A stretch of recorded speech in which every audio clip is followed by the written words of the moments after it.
Hey everybody, David Ryshpan here with you for another lesson here on YouTube. We're going to look at my use of MainStage. I've been using MainStage as my primary rig for over 10 years, my primary setup. We're going to look at how I set up my files, how I organize everything, and how I optimize it for more improvisational settings, which is maybe something that a lot of people haven't talked about here on YouTube yet. If you enjoy the content on this channel, please click like and subscribe. Go check me out on other social media, including Instagram and Facebook. And if you're feeling particularly generous, you can go to Patreon and support the channel, download PDFs and additional exclusive content. Let's get into it. Here's a quick overview of MainStage before we dive into specifically how I use it. MainStage is made by Apple. It is closely linked to Logic Pro X, and it is basically Logic but reconfigured in a way that is more useful for playing live. You can run audio through it, and you can also run software instruments. As I'm a keyboard player, I often use mostly software instruments. In my current setups, I use it exclusively for software instruments, and we're going to look at 3 of my files today. So a brief overview of how this is divided. There are 3 main tabs. There is the Layout tab, which is where you create the on-screen version of your controller setup or any other hardware setup. Basically, this is where you put anything you need MainStage to see or get information from. So as you'll see here, I use a Novation Launch Key 61. So I have a 61 key keyboard. I have the 9 sliders. I have the 8 buttons. I have the 16 pads. And then I have my patch list on the left. I have a meter, a volume meter. I have a panic button, which you need when you're using anything MIDI. And I have this, which in the layout view doesn't look very interesting, but I have it mapped so that this is the name of the concert and this is the name of the patch. This will all become clear a little bit later. So what I suggest people do is start from the absolute closest thing to blank that exists inside of MainStage, and then you tweak from there. I definitely suggest that you map everything that your hardware controller comes with, regardless of whether you use it or not. It's just a good thing to do. You can assign things here. This is basically a very complicated MIDI learn window. You click assign, you move the fader, and then MainStage recognizes that particular hardware controller, and then within the edit tab, you can get it to do whatever you want. When I'm on tour and perhaps the festival or the venue cannot backline me specifically a Novation Launch Key 61, I just go in here and I reassign all the physical hardware so that I don't lose my software mappings. The second tab is the Edit tab, which is where you're going to spend most of your time programming sounds and laying out your patches, your physical controllers, and your sounds. This particular file is the least improvisational file of the 3 that I'm going to show you. This is kind of the same way I would organize it for a theater gig or a corporate band, wedding band. We have a specific set list. We have specific songs. Some songs have multiple scenes or multiple settings per song.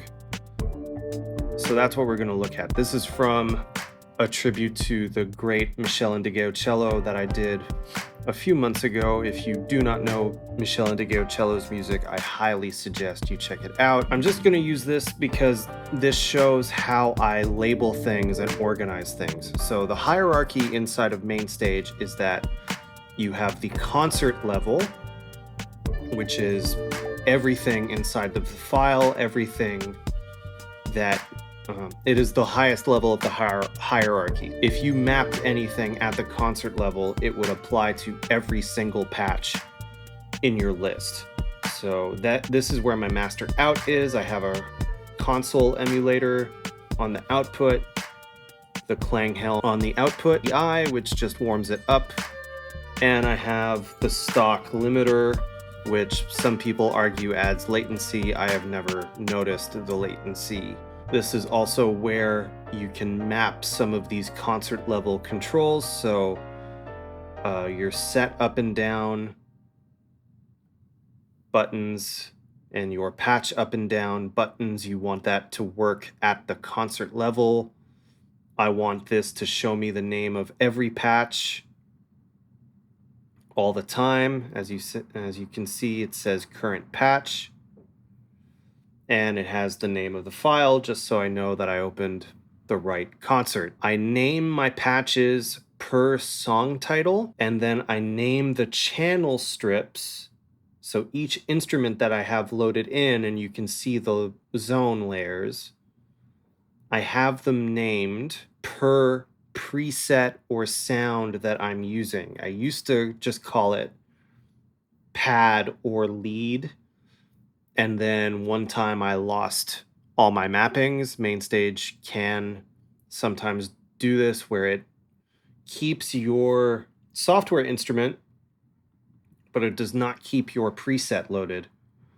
So to avoid this in the future, or to prevent against this in the future, I now name my channel strips the actual preset that I'm using. Yes, I use presets.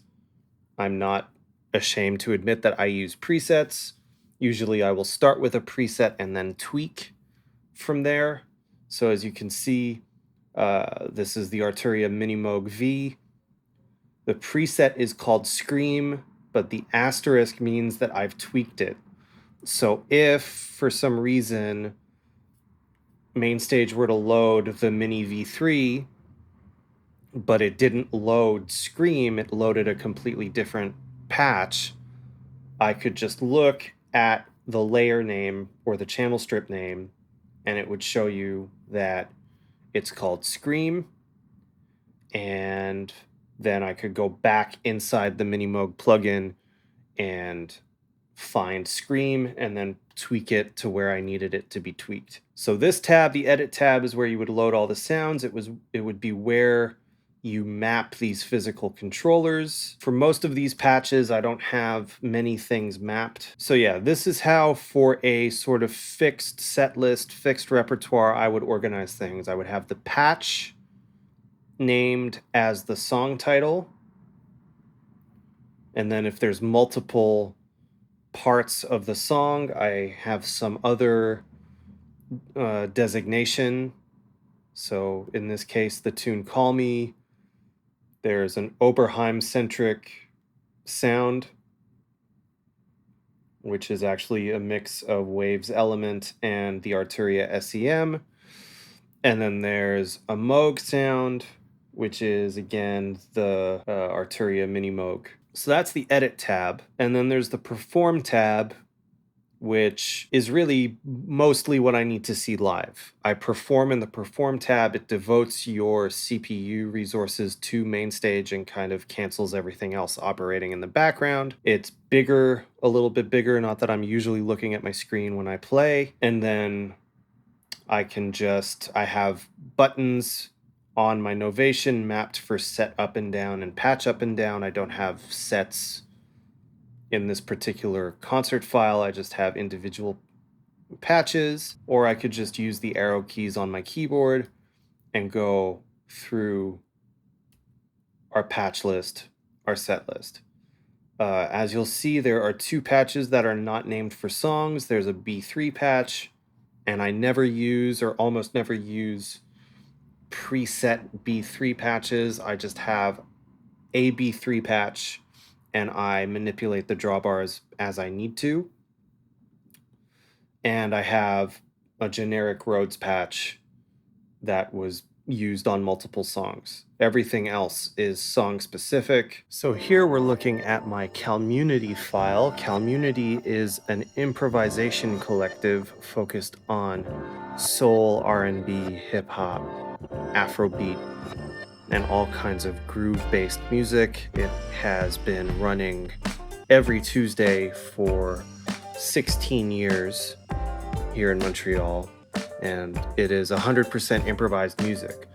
So, in this type of situation, I have identified a lot of different sounds that I would probably need to get me through all of those genres. And I've organized my concert this way. So all the mapping is the same, the layout is the same. I'm still using my Novation launch key, so everything's the same. But now you'll see these blue folders, which are sets. And so I've categorized certain patches into certain sets so that on the fly I can jump around as I need to. So the first set is what I call bread and butter, which is basically electromechanical keyboards, vintage keyboards, acoustic piano, 2 different Rhodes with different pedal effects mapped out to the sliders.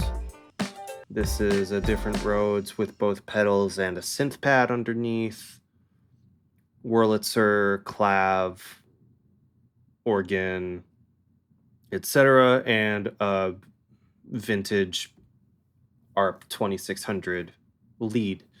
One thing about the Rhodes and the pedals is, again, instead of having multiple different Rhodes patches with different effects or needing to dive into the actual programs on stage because it's improvisational, what I've chosen to do is set up a pedal board with a series of different effects that I can turn on or off with my faders. So as you see, this is the MainStage or Logic pedal board plugin, and the only 2 things I have are phase and delay. I think I have tremolo internally on the contact Rhodes, and then I can turn them on or off with my sliders. I have another set of pads, so I have like more acoustic strings.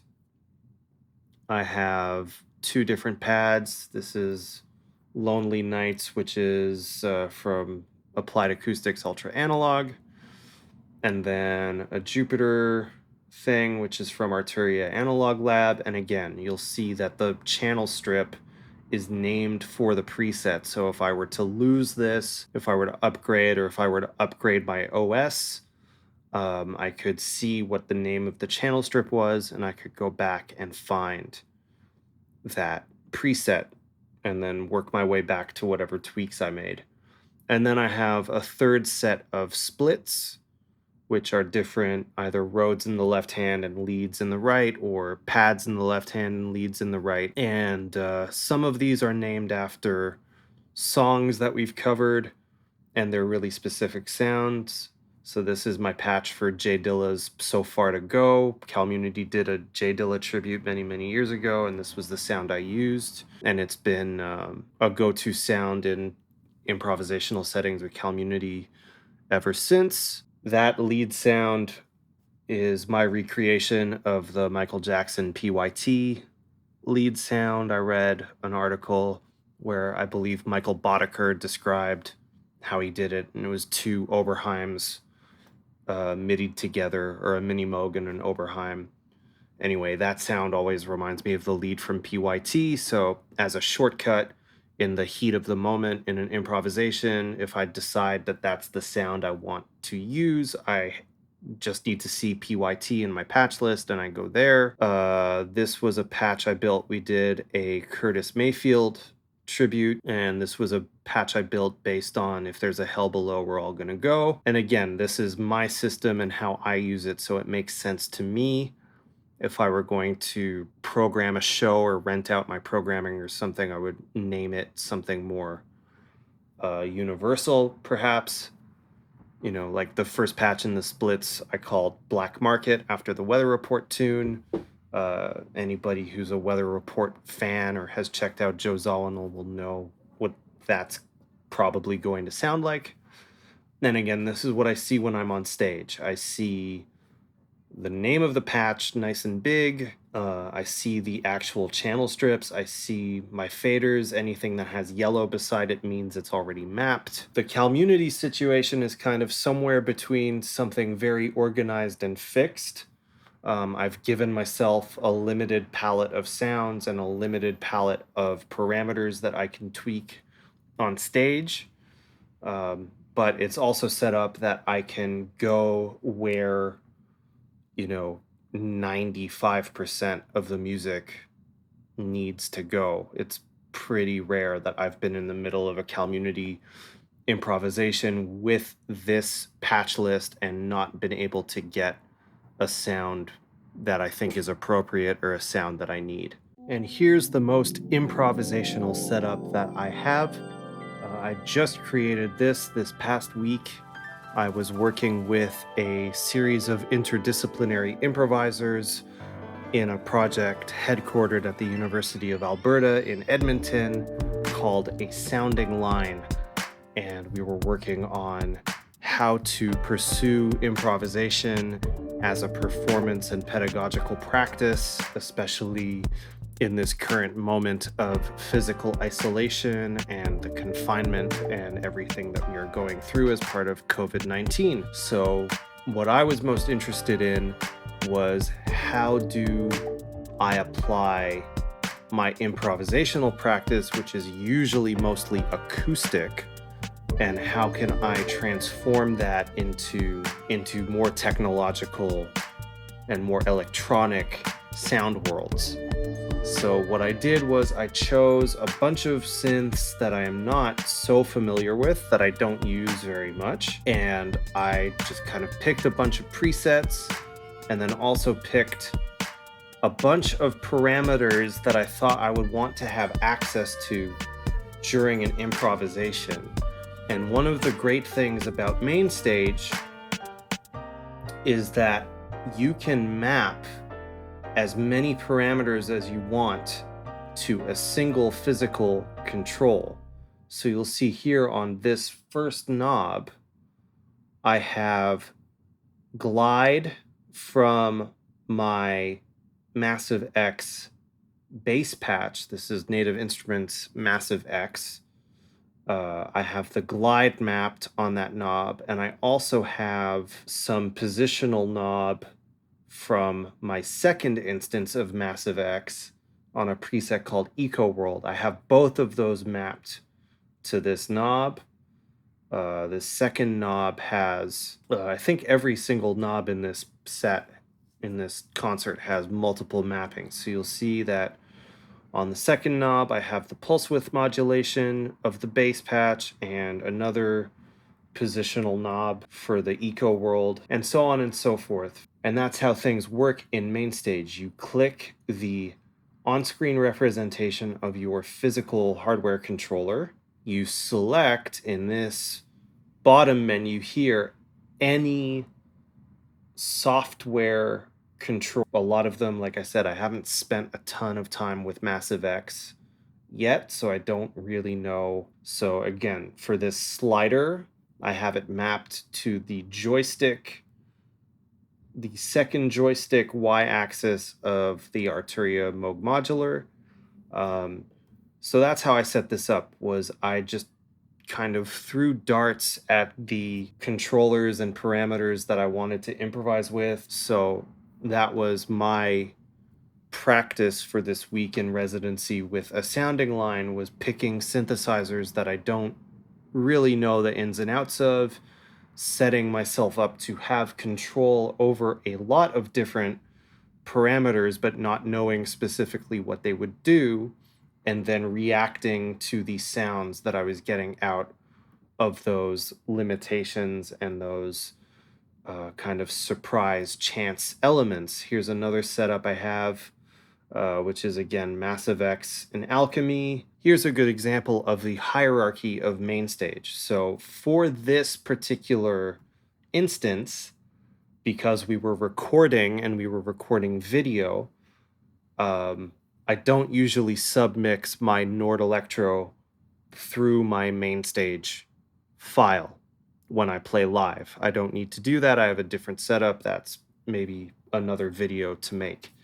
But in this case, because I was recording, I was running my Nord through MainStage, and I wanted my Nord to always have the same level and the same effects chain on every patch that I would set up, because I didn't want the Nord to be the variable here. I wanted the synths to be the variable here.